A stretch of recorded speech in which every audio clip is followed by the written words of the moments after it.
नमस्कार, पूजाचं किचनमध्ये तुमच्या सगळ्यांचे खूप खूप मनापासून स्वागत आहे। आज आपण बघणार आहोत दह्यातलं वांग फ्राय कसं बनवायचं। खूप सोपी रेसिपी आहे आणि खूप चविष्ट आहे, तर शेवटपर्यंत नक्की बघायचे आहे। तर चला सुरुवात करूया। इथे मी असे जांभळे वांगे घेतलेले आहे, तर इथे मला एकच वांग लागणार आहे।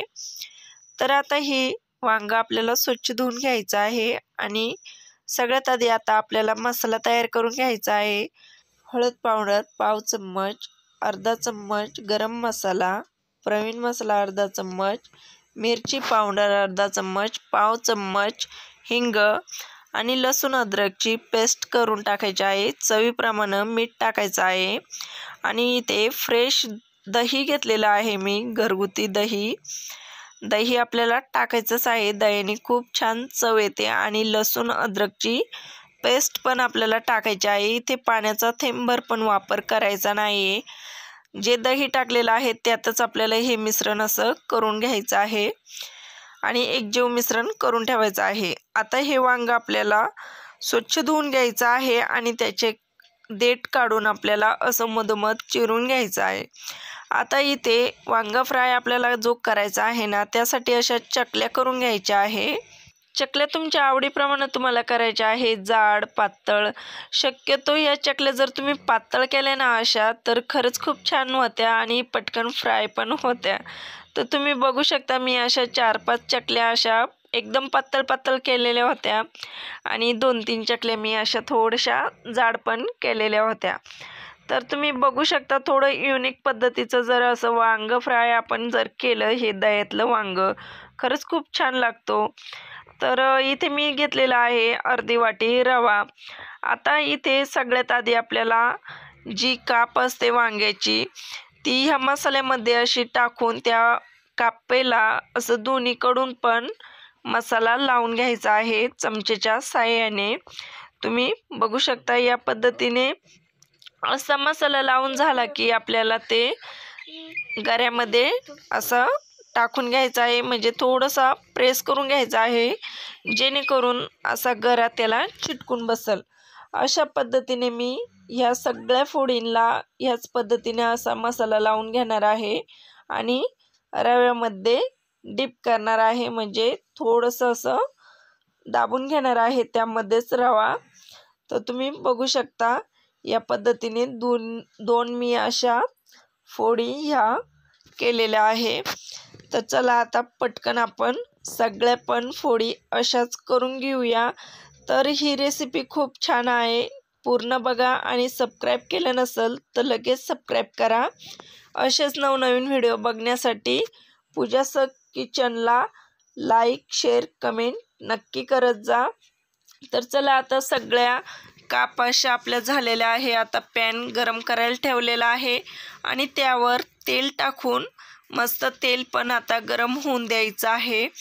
तुम्ही बघू शकता आता तेल मस्त गरम झालं की आपल्याला हे वांग फ्रायच्या फोडी अशा टाकून द्यायच्या आहे आणि ते तेलाचा वापर आपल्याला जास्त करायचा नाही, एकदम अर्धी वरघळी किंवा मग 2-3 चमचे तेल आपल्याला टाकायचे आहे। नंतर आपल्याला तेल टाकायचं आहे, जेव्हा आपण असं अळूची वडी परततो तेव्हा कसं नंतर तेल टाकतो, त्या पद्धतीचं आपल्याला नंतर तेल टाकायचं आहे। तर तुम्ही बघू शकता आता तेल थोडंसं शोषलेलं आहे आपल्या वांग्यांच्या फोडीने। तर आता आपल्याला झाकण ठेवून द्यायचं आहे आणि पुन्हा आपल्याला 2 मिनिटानंतर झाकण काढून ह्या अशा फ्राय केलेल्या वड्या आपल्याला अशा परतवून घ्यायच्या, म्हणजे पलटी करून घ्यायच्या आहे, म्हणजे दोन्हीकडून ह्या व्यवस्थित अशा शिजल्या जात्या आणि जो गरा लावलेला असतो ना तोही व्यवस्थित भाजला जातो। आता हे असं उलटे केले की पुन्हा आपल्याला झाकण ठेवून द्यायचं आहे आणि आता पुन्हा आपल्याला थोडंसं तेल टाकून घ्यायचं आहे, म्हणजे तेल असं दोन्हीकडे पण आपलं दोन्ही साईडने लागलं पाहिजे या पद्धतीचं। तर खरंच खूप छान असा सुवास येत आहे ना, तर जबरदस्त अशा वड्या आपल्या ह्या वांगे फ्रायच्या होणार आहे। तर तुम्ही बघू शकता आता दोन्हीकडून पण व्यवस्थित फ्राय झालेल्या आहे। पुन्हा आपल्याला एक बाजू अशी भाजली की दुसरी बाजू पुन्हा पलटी करून घ्यायची आहे आणि चेक करून पाहायची आहे की आपली फ्राय झाली आहे की नाही, म्हणजे शिजली आहे की नाही. तर जेवढं पातळ केले ना तेवढं पटकन शिजतात. आणि तसं वांग हे जाड असो किंवा पातळ असो, पटकन असं केलं ना म्हणजे पटकन शिजलं गेलं थोडं फुल गॅसमध्ये, तर पटकन हा वांगा फ्राय शिजला जातो. तुम्ही बघू शकता पटकन अशा तुटत पण आहे.